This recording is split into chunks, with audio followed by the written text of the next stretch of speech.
7,000 है, 6,000 है, 5,000 है, तेरा खर्चा 25,000 में नहीं चलता, तेरा खर्चा 50,000 में नहीं चलता, और तू इमामों की तनख्वाहों में कोई इजाफा करने के लिए तैयार नहीं है। ट्रस्टियों और सदरों, मुतवल्लियों, सेक्रेटरियों, कान खोल कर सुन लो, कयामत में सबसे सख्त अजाब तुम्हारे ऊपर होगा और तुम्हारा ही हिसाब किताब बहुत सख्ती के साथ लिया जाएगा। तुम्हारी जिंदगी तुम्हारा जो है बहुत सख्ती के साथ तुम्हारा हिसाब किताब होगा, क्योंकि तुमने इमामों के गले दबा कर रखे हैं। तुम्हारा इमाम मस्जिद में है, तू रात के 12 बजे बुलाए तो तेरा इमाम आता है, अगर तू बच्चे के कान में अजान पढ़वाए तो तेरा इमाम आता है, अगर तू तेल पड़ने के लिए कहे तो तेरा इमाम आता है। तुम्हारे इमाम तुम्हारे घरों की सारी चीजें देखभाल भी कर रहे हैं, बच्चों को भी, और नमाजें अजानें भी पढ़ रहे हैं, और उनकी तनख्वाह 3,000 से 4,000 लेता है। जरा खबरदार हो जा, इमाम से जो है मोहब्बतें करो, और वो जो शायरों और जो तमाम लोगों को जो तुम पैसा दे रहे हो उस पैसे को देना बंद करो, इमामों की तनख्वाहों में इजाफा करो, और जलसे करने के लिए फ्री के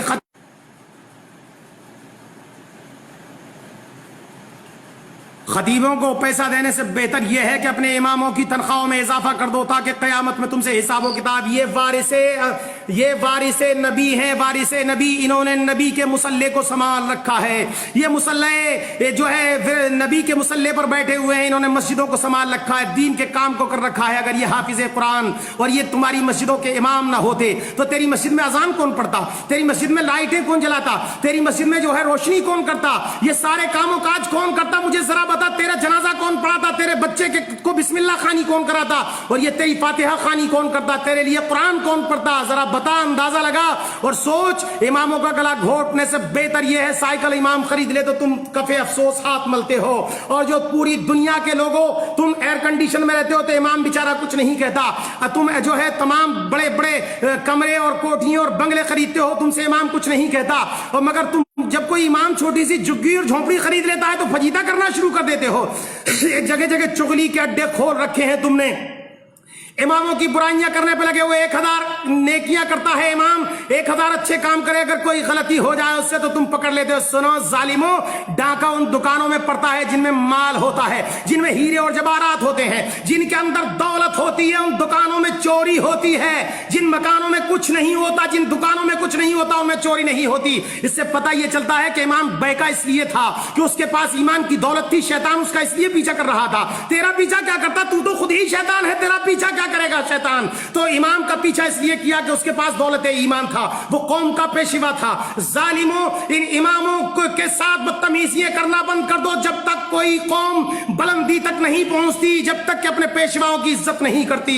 तुमने दुनिया की, तेरी 25,000 तनख्वाह हो तो तेरी पूर नहीं पड़ती, 50,000 है मौलाना फिर भी कमी रह जाती है। तेरे बेहतरीन कपड़े और तमाम के तमाम इंतजाम इंतजाम देख कर इमाम ने कभी आह नहीं करी। मगर सुन, इमाम इतर लगा ले तो तुझे परेशानी होती है, इमाम अच्छा कपड़ा पहन ले तो तुझे परेशानी होती है, इमाम शेरवानी सिलवा ले तो तुझे परेशान होती है, इमाम साइकिल पर चला जाए तो तुझे परेशान होती है, तू फ्लाइटों में घूमे, इमाम साइकिल पर घूमता है। जालिमों, तो तुम्हें तकलीफ हो जाती है। अपने इमामों के पीछे ना पड़ो। कयामत में जब मुस्तफा प्यारे पूछेंगे कि मैंने अपनी मिल्कियत और मीरास का इनको पेशवा बना करके तुम्हारे बीच में भेजा था, जिन्होंने तुम्हारे बच्चों को कुरान पढ़ाया, जिन्होंने तुम्हारे लिए कुरान खानी पढ़ी, जिन्होंने तुम्हारे लिए जो तिलावत कलामुल्लाह किया, जिन्होंने तुम्हारे बुजुर्गों के लिए ईसाले सवाब किया, जिसने तेरा 40वां 10वां पढ़ा, जिसने तेरी फातिहा खानी करी, उन इमामों के तुम हाथ धोकर पीछे पड़ गए थे। सुन लो ट्रस्टियों, जालिमों, सुन लो तमाम कमेटियों के लोगों, सुन लो, तुम्हारी जिंदगी में इनकलाब पैदा नहीं हो सकता।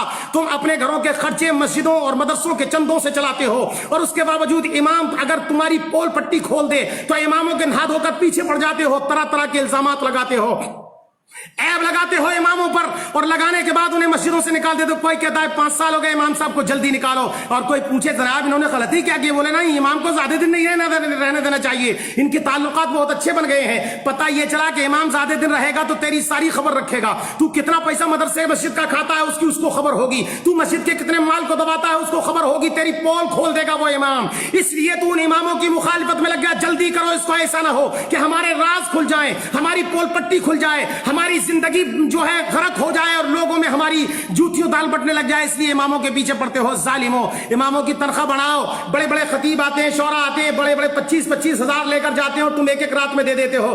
امام کی 3500 روپے تنخواہ، امام کی 3000 روپے تنخواہ، کبھی تو نے سوچا اور امام سے پوچھا کہ تمہارا 2500 میں خرچہ کیسے چلتا ہے، تمہارا جو ہے 3000 میں خرچہ کیسے چلتا ہے، تم اتنے بڑے کام کو کیسے کرتے ہو؟ تو نے کبھی نہیں پوچھا، امام سے آ کر ایک مرتبہ بھی نہیں پوچھتا کہ تیرے بچوں کو کپڑے بنے کہ نہیں بنے ہیں، تیرے بچے کی بیماری کے لیے کوئی علاج کا انتظام و انسرام ہے کہ نہیں ہے۔ امام بخار میں پڑا رہے کمرے میں، ایک بھی مقتدی آ کر نہیں دیکھتا، ایک بھی جو ہے مدرس پڑا رہے اسے آ کر کے نہیں دیکھتا۔ ظالموں، تم پر لازم ہے کہ تم اپنے اماموں کی خبر کرو، اور یہ تم پر کورونا وائرس کا جو عذاب آیا ہوا ہے سن لو، یہ صرف اور صرف تمہاری بدتمیزیوں اور اپنے پیشواؤں کی جو کے اوپر جو ہے ظلم و ستم کرنے کی وجہ سے آ رہا ہے۔